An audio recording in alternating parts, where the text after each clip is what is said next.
People, welcome back to my channel. Welcome back to Shiv Astrology. I am astrologer Pankhuri Verma, and today I am going to share my observations with you all when Mars is placed in the 7th house of a natal chart.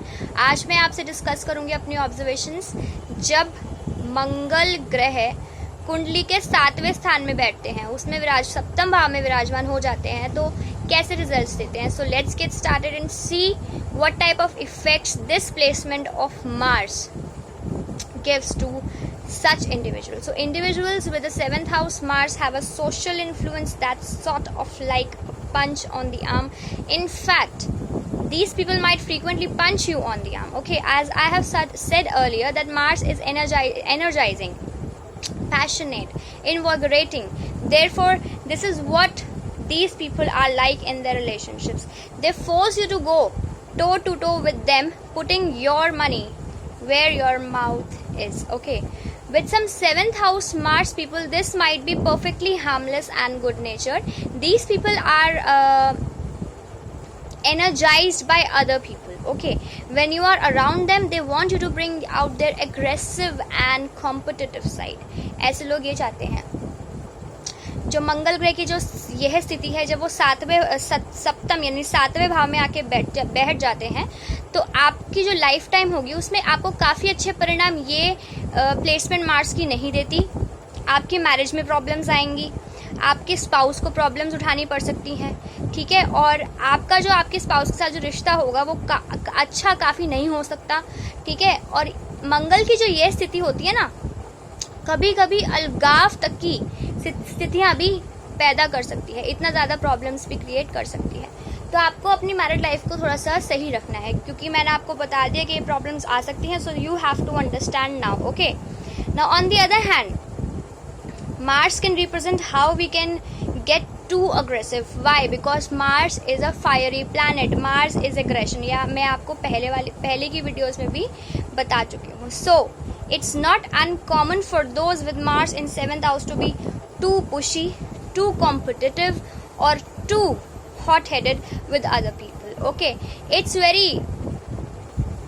very different from first house Mars, who usually just attacks new situations or their environment in a way that only concerns themselves. But 7वें घर का जो मंगल होता है, but the 7th house Mars when unbalanced can have a habit of attacking other people. 7th house का Mars first house के Mars से बहुत ज़्यादा डिफर करता है. The 7th house Mars people hold a sway over others that is rather dominating even in a positive sense. जब वो किसी को समझाते हैं, किसी पे भी अगर हम 7th हाउस में मार्स जिनका होता है वो किसी से भी बात करते हैं, किसी से भी रिलेशनशिप में है, चाहे वो फैमिली मेम्बर्स हैं, चाहे वो उनके कोलीग्स हैं, चाहे कोई और हैं, वो कुछ भी अगर समझाते हैं, कुछ भी बात करते हैं तो ऐसा लगता है जैसे वो डोमिनेट कर रहे हों. लेकिन कभी कभी वो जब वो पॉजिटिव सेंस में भी बात करते हैं, नेगेटिव सेंस में बात करेंगे तो ऑब्वियसली लगेगा डोमिनेटिंग है इंसान. लेकिन जब वो पॉजिटिव सेंस में बात करते हैं तब भी उनकी लैंग्वेज से ऐसा लगता है कि वो डोमिनेट हो रहे हैं. तो आप थोड़े से, ये मैंने आपको बता दिया कि ये प्रॉब्लम है, तो आप थोड़े से अपनी लैंग्वेज में चेंज लाएं, अपने एटीट्यूड में चेंज लाएं, ताकि सामने वाले इंसान को ये ना लगे कि आप उस पर डोमिनेट हो रहे हैं, आप डिमांडिंग हो रहे हैं. Okay, you can dominate them with your motivating and exciting energy.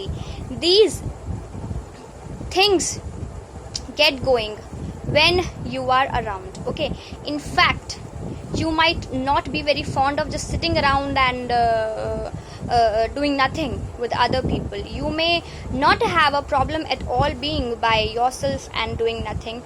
However, when you are with someone else, you want to be where the action is. Okay, now relationships are seen, अगर मैं relationships की बात करूँ, relationships are seen as opportunities to tackle challenges and just do things, though the nature and intensity of the activities will depend on the Mars sign. Okay, जो मंगल की जो ये स्थिति होती है ना, आपके अंदर जेलसी की भावना ला सकती है, ईर्ष्या की भावना को जगा सकती है. मंगल की ये स्थिति जब मार्स 7th हाउस में बैठते हैं, जब मार्स सप्तम भाव में विराजमान होते हैं तो आपके लिए जो ये स्थिति पैदा हो जाती है, आपको बेचैनी होगी, आप में चिड़चिड़ापन आ सकता है और आप बहस करने पे उतारू हो सकते हैं। ठीक है, जब बंदा परेशान होता है, जब बंदा चिड़चिड़ा हो जाता है तो वो बहस भी ज़्यादा करता है। उस ऐसे बंदे को छेड़ना नहीं चाहिए। अगर आप ऐसे बंदे को छेड़ेंगे जो पहले से ही चिड़चिड़ा है तो वो सब कुछ खत्म कर देगा, तोड़फोड़ मचाना शुरू कर देगा, बहस करनी शुरू कर देगा, मारना पीटना शुरू कर देगा। तो ऐसे बंदे से ज़्यादा पंगा ना लीजिए। जिस बंदे का आपको पता है कि वो ज़्यादा चिड़चिड़ा हो रहा है, ये ज़्यादा बेचैनी, उसको सॉफ्ट, उसको काम फील कराइए। वो ये आपकी टेक्निक्स है कि किस तरीके से आप इस बंदे को हैंडल करेंगे। अब अगर इस इंसान की मैं बात करूं तो आपकी लाइफ में सफलता मिल सकती है, लेकिन आपको उसके लिए काफ़ी मेहनत करनी पड़ सकती है और आपकी लाइफ में आप कई बेफिजूल के खर्चे भी कर सकते हैं। तो ज़्यादा अपने साथ कैश लेकर ना चलिए, थोड़ा सा कम कैश लेकर चलिए ताकि और आप खुद अपनी फाइनेंशियल सिचुएशन को हैंडल खुद करिए। मैंने आपको बता दिया कि प्रॉब्लम हो सकती है, सो अपनी फाइनेंशियल सिचुएशन को खुद हैंडल करिए। Okay, now the 7th house is all about balance. So you want someone, ऐसा जो जातक है वो ऐसा कोई बंदा चाहता है। So you want someone who can sweat and labour just as much as you do. Okay, तो आप एक ऐसा कुलीग चाहेंगे, कोई ऐसा married partner life. 7th house क्या है? It is about your spouse, it is about your business partners, it is about partnership. तो ऐसा जो जब मंगल ग्रह 7वें घर में आके बैठते हैं तो वो ऐसा इंसान, ऐसा ही एक इंसान चाहेगा जो उसके जितना मेहनत कर सके। Mars in the 7th house is usually going to test the other person and see how they can stand up to them. If they can't push back effectively, you are not at all interested in that person.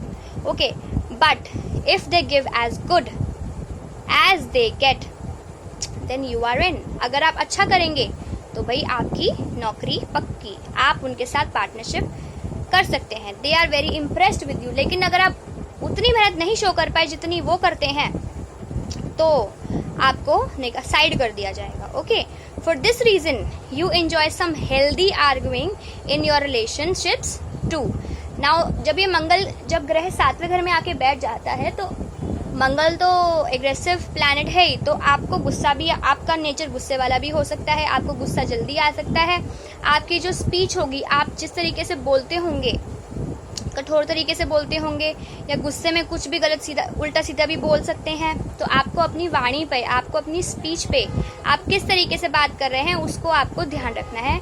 आपको stomach से related problems हो सकती हैं और अगर मैं litigation issues की बात करूं ऐसे इंडिविजुअल्स की, तो आपको मुकदमेबाजी की वजह से भी नुकसान उठाना पड़ सकता है आपकी लाइफ में। और जो आपके जो एल्डर ब्रदर सिस्टर्स होंगे ना, आपके एल्डर ब्रदर सिस्टर्स, उनकी आपके फादर से, मतलब आपके जो फादर होंगे उनसे बनेगी नहीं, तनाव रहेगा, मिसअंडरस्टैंडिंग्स रहेंगी, प्रॉब्लम्स रह सकती हैं। Okay, so this was my analysis, these were my observations which I have told you today, these are my analysis. जब मंगल ग्रह 7वें घर में आके बैठते हैं, 7th हाउस में बैठ जाते हैं।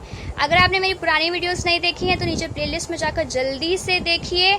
आपको मेरे वीडियोस में अपने दुखों के कारण और निवारण दोनों मिल जाएंगे। यदि फिर भी आप मुझसे प्रोफेशनल एस्ट्रोलॉजिकल गाइडेंस चाहते हैं तो स्क्रीन पर मेरा नंबर आपको दिख रहा होगा, आप मेरे नंबर पर कॉल या व्हाट्सएप कर सकते हैं। आपको स्क्रीन पर मेरे वेबसाइट का एड्रेस भी दिख रहा होगा, लिंक भी दिख रहा होगा। तो इस एड्रेस पे जाके आप एक कॉन्टैक्ट फॉर्म फिल कर सकते हैं for horoscope consultations now, and you can read my recent post also on my website, and you can leave your comments if you like my recent posts, and do not forget to subscribe to my channel on YouTube. मेरे channel को YouTube पे subscribe करना बिल्कुल ना भूलिएगा ताकि आगे आने वाली वीडियोस की नोटिफिकेशन आपको, अपडेट आपको मिलती रहे, जिससे कि आप अपनी लाइफ के बारे में कुछ ना कुछ नया ज़रूर जानेंगे। और मिलती हूँ मैं आपको नेक्स्ट वीडियो में। नेक्स्ट वीडियो में मैं आपसे डिस्कस करूँगी 8th हाउस एंड मार्स के बारे में, when Mars is placed in the 8th house. So I will meet you in next video. Till then, bye bye and take care all of you.